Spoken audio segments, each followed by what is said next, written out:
Sorry, we don't let reporters in here. Paparazzi. Can't go anywhere, you know? Once you get on YouTube, that's it.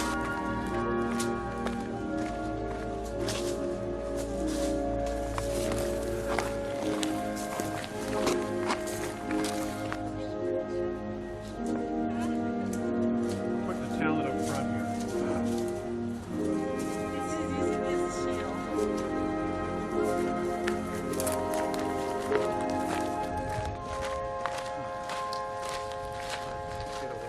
That's all orange growth over here.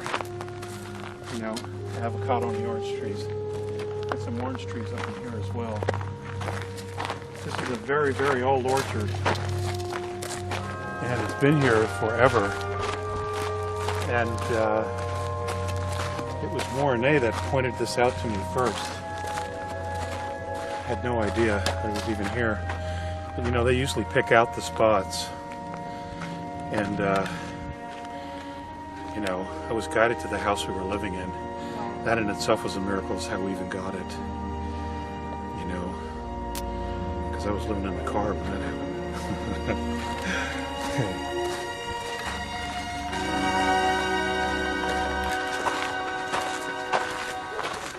Well, we're gonna go up here and then go down the hill. And this is one of the higher points. Very nice view here.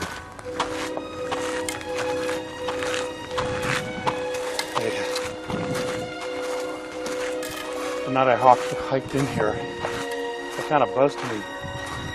Came in just over here somewhere and came across the top really low and then settled over here and were waiting for me. I didn't want to meet here. So yeah, this is nice. So it used to be a lot of beehives here, and they would build the hives here and have them all stacked up. They're probably still over there where the orange groves are, and you know, they would pollinate all the orange trees. It was really cool. And they were just down here, and at certain times you have to be very careful because they were out doing their thing, you know. Right, big swarms of them. Oh yeah. And you just, you know, move very slow, very casual.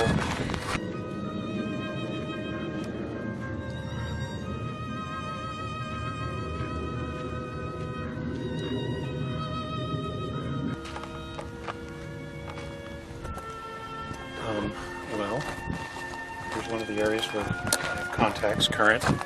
This is one of the spots. As you can see, it's all surrounded by orange and avocado orchards. And it's just a remarkable place. And it's right in the middle of everything. And it's truly an oasis. And there's still quite a bit of nature in here, from, you know, coyotes to rabbits to all kinds of stuff, you know, critters, little insect critters and the such. Occasionally you see hawks, but this area pretty much is patrolled by the crows, and you'll probably hear them because they're always around here, flying around, talking to each other. So it's a very, very cool place, and Mornay found this place for me. They have found all the spots for me. They generally pick them out somewhere that's pretty close to the house. And, I just wanted to share it with you and Maritza. Thanks, Alex. Here. So anyway, This is I don't know if you've gotten a view of the place, but a very special it's spot. cool. Yeah, it's really cool.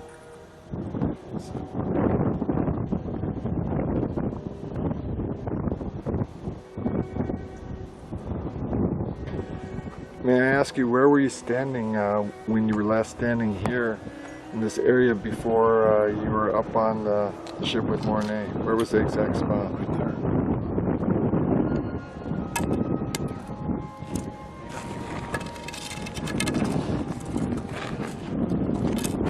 It's, is there any reason that soil is a little disturbed as opposed to?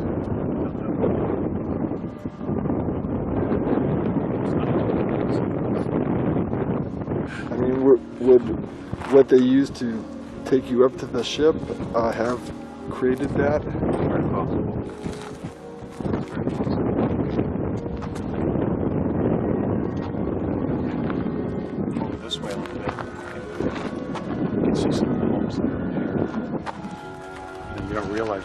jumped in quite a bit.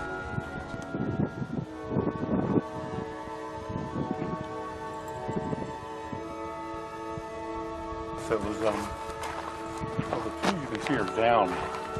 So I don't know if they've cut them down or not, or if they were just uprooted. It's hard to say, but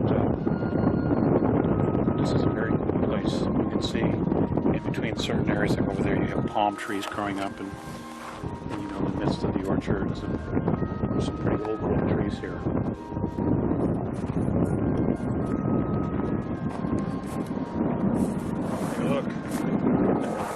Take a look. Look at the ravens. See the ravens?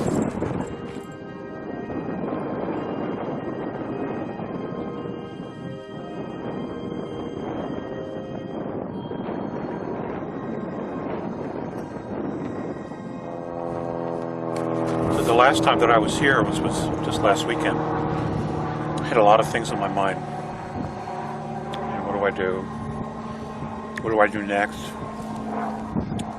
Just, you know, all kinds of things. And, you know, I was sitting here, exactly right here, and I clearly got to turn around. Mornay, his ship, just literally materialized out of nowhere, and I heard him say, "Don't worry about it. You know, we're here. We hear you." And then he just closed back up, and they were gone. But that was really cool. You know, that was really cool. Because, you know, Earth gets dark sometimes. You know. What times are right now? Are these dark times, or are these times filled with They're light? both. They're both, you know. They're both. But I guess it's where you spend most of your focus. That's what determines it for each one themselves. And you know, you have to see it all. You have to take it all in. And you know, you just can't focus on strictly just the light, because that puts you out of balance with everything else. You know, from one extreme to the other, you are, for whatever reason, you're still out of balance. You know, and I know there are people who argue that. You know, to each his own. If you can make that work for you, awesome. You know, but many of us need to find that balance in between, and you know, kind of walk that road. You know, maybe leaning more towards a light side than a dark side, if there is a dark. It's just a duality. And you were getting ready to be taken up to their craft. Can you describe the moments before, the moment out, you know, the moments of transport, and then where you come out and what you first see, that whole experience? Well, what they do is they just send down a beam of light. It's a very thin beam of blue light. And like I've done ever since I was a kid, you just walk into it. And it's kind of like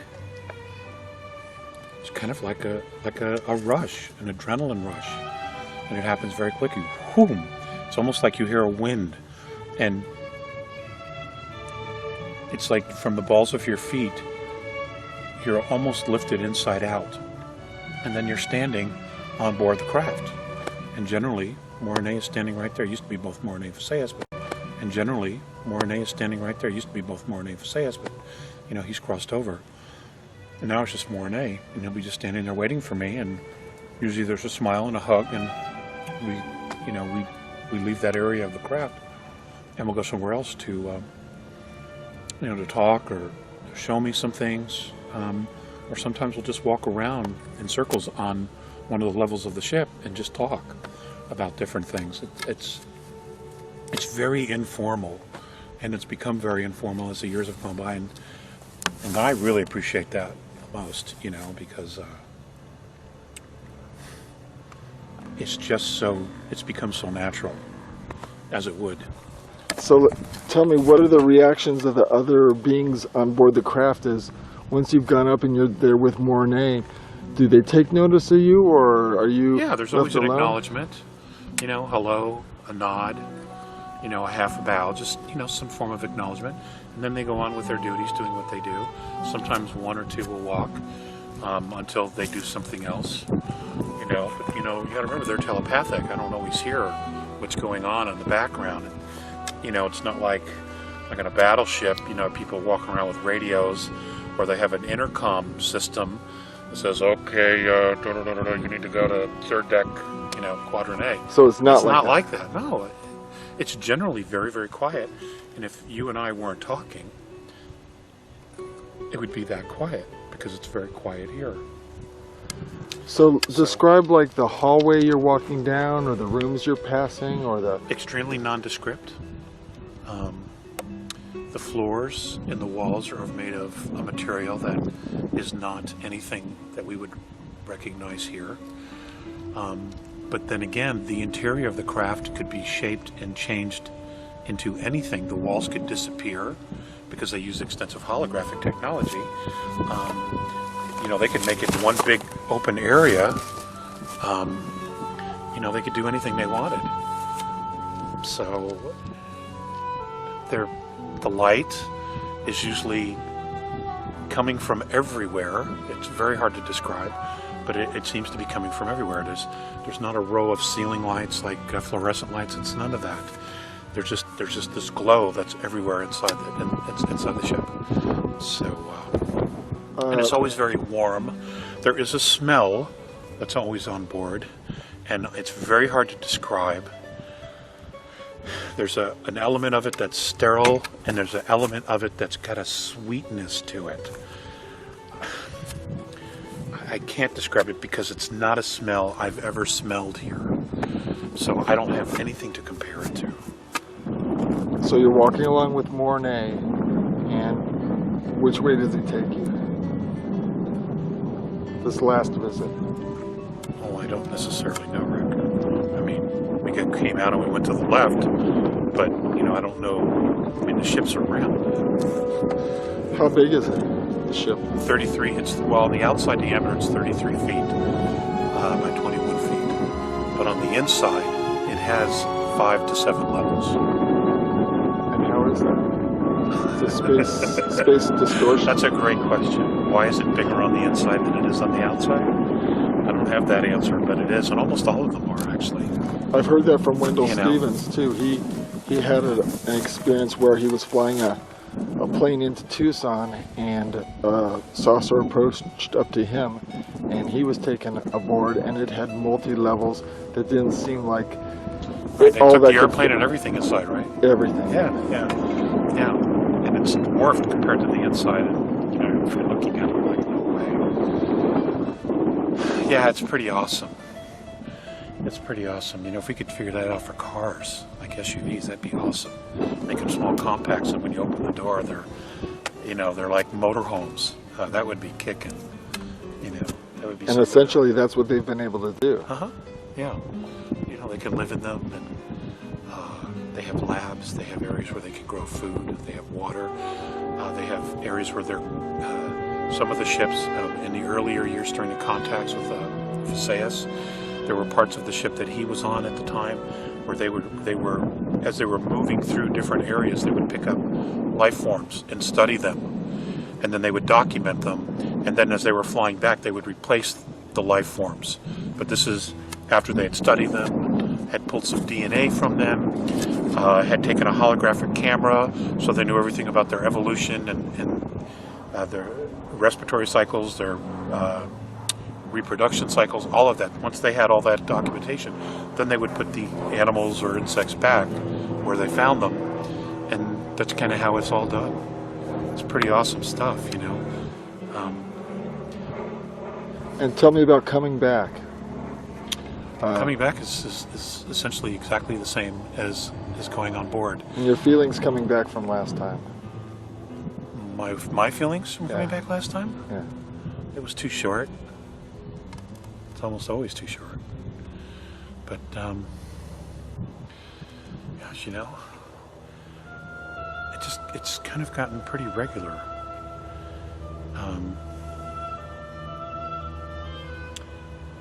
I mean, if I had to say that I was walking away with one thing, it was that they were still here, that they are friends, and, I'll tell you something. You asked me a question yesterday about spiritual moments.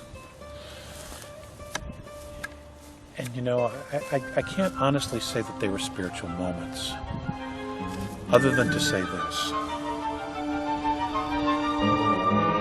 On one particular contact, we were up above in the scout craft, and Sayus was here and Mornay was on this side, on the right. And they were talking to me, though it was mostly for Sayus, but I was listening, but I wasn't listening. And we were standing and we were looking out through a window, which was more or less a monitor, but it looked like a window. And we were watching a huge thunderstorm over the Midwest, particularly over the Chicago area. And there were all these flashes of lightning. And it was pretty remarkable. It was just so beautiful. And I remember that moment, because in that moment, for whatever reason, I felt completely whole. Like there wasn't a part of me that was stressed. There wasn't a part of me that was fragmented. There wasn't a part of me worrying about anything else. It was almost as if I had no worries at all in the world. Okay? And I don't know if bliss is the word for it or not. I don't necessarily know that that's the appropriate word. But it was a moment where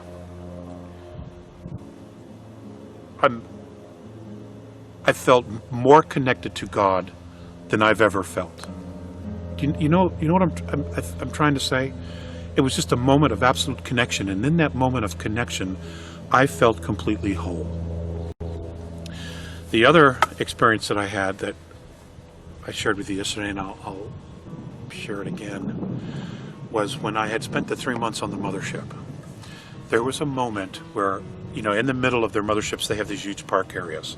And it could be anything like this, you know, like this. They could literally create anything in these areas. And this is where they educate the children. This is where the kids learn. This is where the children play and the adults walk. And just everything is kind of centered around this. And all of their living quarters would be like, say, on the outside where the mountains are here in the background. Those would be more or less like apartments. And they would go up, living quarters, and they would go up along the sides. And of course you'd have blue sky and clouds and things like that that are native to most worlds. And that's all created holographically, and there would be a breeze, and there's, you know, animals as well. There was a moment where I was lying on my back looking up at this, and I remember, now the children are all telepathic, so you don't hear a lot of screeching and yelling and, you know, screaming and all that stuff. But you could hear them running around and playing on the soil, in the grass, because I was lying on my back, looking up, thinking to myself, my God, you know, here I am in this incredibly beautiful place, and I'm on a ship, and we are traveling through space, you know, and it's just like, you know, how do you describe this to people? And I remember at that moment feeling the safest I think I have ever felt in this particular incarnation. It was the safest I'd ever felt. And, you know, I made note of that. I made note of that, about how safe I felt at that time. And it was just really, really awesome. And, you know, there have been a lot of moments like that. And it's tricky to try to hold on to those feelings and bring them back here. It's really tricky. You know, you almost have to completely fool yourself. And it would be so nice, you know, if we could all aspire to make Earth that kind of a way, that kind of a place where we knew we would be safe. I mean, that doesn't mean that there isn't death. That doesn't mean there isn't accidents. But wouldn't it be something if we could all feel that sense of security, that sense of safety, that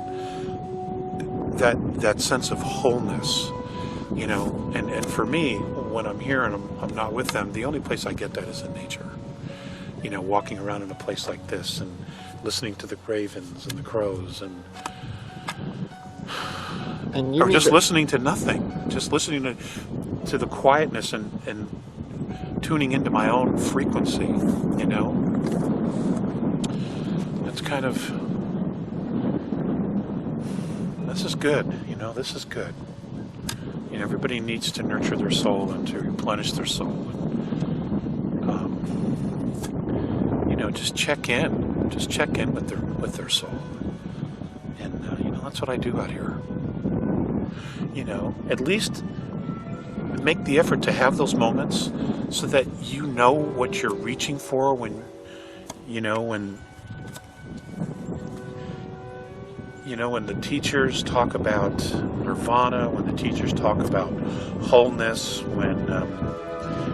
of spiritual grace, just so that you know, so you'll recognize it. You won't fly right by it thinking, God, I'm never going to get it.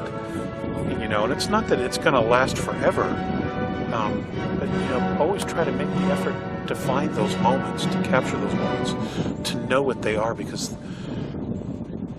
they're enormously healing, you know. And, you know, everybody has their own place, their own way of doing that. Some people scuba dive, some people skydive, others go shopping, and that's where they find that bliss for themselves. You know, some like to hike in nature and just listen to nature. You know, everybody has their own, but be consciously aware of your day-to-day rituals and just make them sacred. Make your daily rituals sacred in some way so that, you know, you can reach those places or draw them to you. You know, there's a lot of worries these days. You know, the economy, wars all over, and you get worried about the final outcome of, you know, how all this is going to end up and how we're going to get to that safe spot for, you know, all of humanity. But you said something to me yesterday about a trump card that had a... Well, I said God has the ultimate trump card. You know, the isness has the ultimate trump card. And, you know, no matter how bad it gets or out of control it gets, you know, that trump card brings everything back to right. You know, it brings it all back to normal, to balance. And, you know, I'm just as guilty as stressing. I mean, you know, we have to live and feed, and, you know, we struggle financially, and, you know, with children, and you worry about them, what's going to happen to them, and, you know, you want to do, you know, you don't want to get it wrong because you have kids. But, you know, I keep going back to that place when I remember to go back to that place. You know, that there is a higher power, and it does direct. You know, everybody has their own path. I mean, you know, it's not about the aliens. The extraterrestrials are our space family, star family, as the Native Americans call it. It's not about that at all. What it's really about is really about us. It's about responsible self-development. It's about voluntary introspection. It's about making choices to evolve and to honestly somehow get within each one of us that every single one of us has value, and that every single one of us can literally create and be what we want. But you have to be committed to that. And in committing to that, you know, the hardest thing for us, I think, down here on Earth is to let go of blame. We have to stop blaming others and just literally take control of our own lives, you know, and reach for it and go for it. And, you know, those are the hardest lessons, because, you know, that's where you face your own demons, you know, and you have to acknowledge them, and you have to confront them, and then you have to somehow come to terms with it, to forgive it, to see it for what it is. You know, is it my belief system? Is it somebody else's? You know, you know what Mornay had said, and Visayas, it doesn't matter what you believe, but more importantly, why you believe it. You know, it really comes down to that. And it's not about them, about the extraterrestrials. I mean, it's just not. It's about each one of us. I mean, if we could get our act together, we more than likely wouldn't need any intervention. you know, What does the word intent mean to you? focused desire. Focused desire and focused free will in a direction to create a certain reality. And what reality would you like to see? Oh, that's my business, man. That's my business. But I'm a dad, and I love being a dad, you know. It'd be nice to, you know, not have to stress day to day about feeding them and making a car payment. Well, we don't have a car payment, but a house payment, and, you know, just the day-to-day worries, I think. You know, we have those just like everybody else does, and I think those are the ones that kind of wear you down day after day, especially now, you know, with everything changing so quickly and people not being able to have time to adapt to the changes, and now they're falling behind, and, you know, we have corporations running everything, and they have no soul. They don't give a damn about anybody. It's like, you will pay us these pictures with this paper with pictures on it, you know, and that's it. They shut you down. They throw you out. They turn you off. They flip the switch. It's because, you know, corporations have a focus, and that's their bottom line. They don't have heart. At least I haven't really found any that have a heart. You know, it's all about the board of directors, and, you know, it's pretty crazy stuff. Has Mornay and the Andromedans given us any advice, or given you any advice how we can take that leap past this particular form of society to something more akin to a society that empowers everybody?